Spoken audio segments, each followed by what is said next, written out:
साथियों नमस्कार, मैं हूं आपका दोस्त आशीष पाठक। साथियों आज मैं बात करने वाला हूं, जैसा कि मैं आपको हमेशा हर वीडियो में यही कहता आया हूं कि आपको सबसे मूलभूत चीज़ जो है डिवॉर्मिंग करना है, डिवॉर्मिंग के बारे में। लेकिन आज मैं कुछ ऐसे पॉइंट्स बताऊंगा साथियों कि आपको अगर ऐसे कंडीशंस आपको अपने पशु में दिखाई देते हैं तो आपको डिवॉर्मिंग बिल्कुल नहीं करना है, सावधान हो जाना है। साथियों किन किन कंडीशंस में, किन किन परिस्थितियों में आपको अपने पशु का, आपके अपने गाय भैंस का डिवॉर्मिंग बिल्कुल ही नहीं करना है, आज इसी सब्जेक्ट पर बात हम करेंगे। साथियों कौन कौन सी ऐसी कंडीशंस होती है जिसमें हम डिवॉर्मिंग करेंगे तो हमारे पशुओं के लिए काफ़ी ही खतरा हो सकता है। तो साथियों आज इस सब्जेक्ट पर हम पूरे डिटेल्स से बात करेंगे और कुछ ऐसे पॉइंट्स बताएंगे कि जिन्हें आप जानने के बाद ज़रूर अपने फार्म पर, अपने पशुपालन में उसका उपयोग करेंगे। और आप डिवॉर्मिंग करने से पहले मतलब उन कंडीशंस को ज़रूर देखेंगे। और डिवॉर्मिंग देखिए साथियों, जहाँ तक डिवॉर्मिंग की बात है, डिवॉर्मिंग बहुत ही पशुपालन में महत्वपूर्ण पॉइंट्स है। मतलब डिवॉर्मिंग आपको ज़रूर करना होता है, लेकिन कुछ ऐसे कंडीशंस होते हैं जिनमें आपको ध्यान देने की बहुत ही ज़्यादा ज़रूरत होती है। तो साथियों अब ज़्यादा देर नहीं करेंगे और हम सीधा चलेंगे कि किन किन कंडीशंस में आप डिवॉर्मिंग नहीं कर सकते हैं और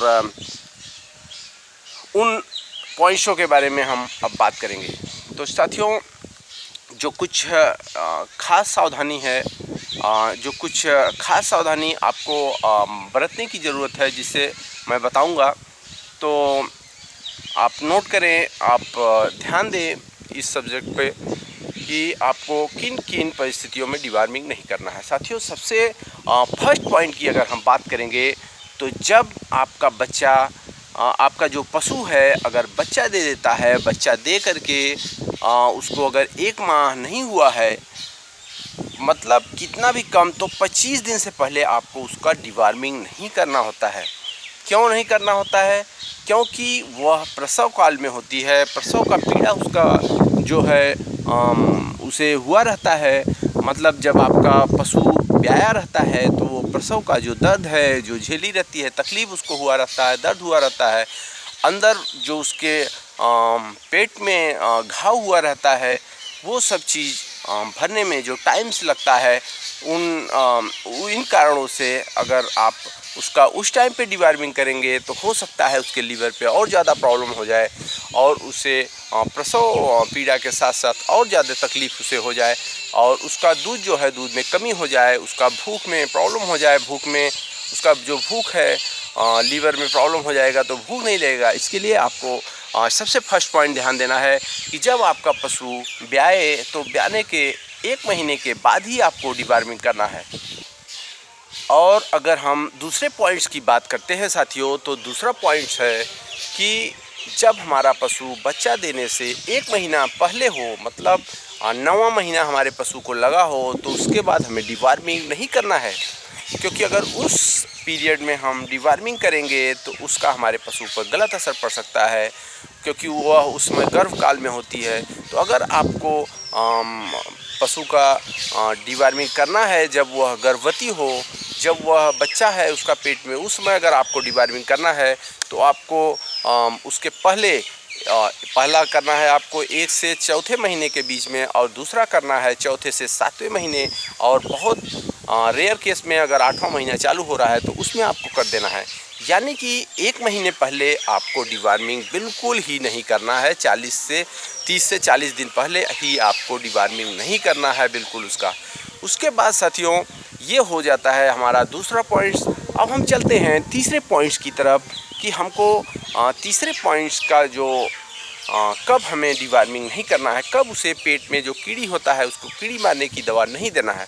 साथियों तीसरे पॉइंट्स की अगर हम बात करें तो जब हमारे पशु को बुखार, किसी भी प्रकार का अगर बुखार है, कम बुखार है, फिर भी उसको डिवॉर्मिंग नहीं करना है। ज़्यादा बुखार है तब तो बिल्कुल ही नहीं करना है, या वो किसी भी तरीके से पैरालिसिस अगर उसे हुआ है या पैरालिसिस का उसे लक्षण दिख रहा है, ऐसा कुछ सिचुएशन है, तो उस पीरियड में भी आपको अपने पशु का डिवार्मिंग नहीं करना है। इसके साथ साथ अगर आपके पशु को लंगड़ा बुखार हुआ है या एफएमडी हुआ है, एफएमडी से संबंधित प्रॉब्लम्स है, तो इन सब प्रॉब्लम अगर इन सब टाइप का भी अगर बुखार है उसे या ऐसा कुछ कमी है, तो उस टाइम में आपको अपने पशु का डिवार्मिंग बिल्कुल ही नहीं करना है। साथियों, अब हम चलते हैं नेक्स्ट पॉइंट की तरफ। जो हमारा नेक्स्ट पॉइंट है उसमें हम आपको बताएंगे कि आपको कब अपने पशु का डिवार्मिंग नहीं करना है। साथियों, अगला पॉइंट जो है, हमारा पशु अगर बीमार है और उसको चलने की जो क्षमता है, उसकी जो चलने की क्षमता है वह खो दिया है, यानी कि वह चलते चलते बैठ जाता है, लेट जाता हो, और वह उस स्थिति में अगर आप उसका डिवार्मिंग करेंगे, आपको लगता है कि यह पेट में कीड़े हैं, ये कमजोरी की वजह से या ऐसा कुछ प्रॉब्लम है जिसके वजह से ये चलने में असमर्थ है, तो इसका सबसे पहले इसका डिवार्मिंग कर दें, तो ये बहुत ही गलत हो जाएगा। साथियों, ऐसे कंडीशन में आपको बिल्कुल डिवार्मिंग नहीं करना है।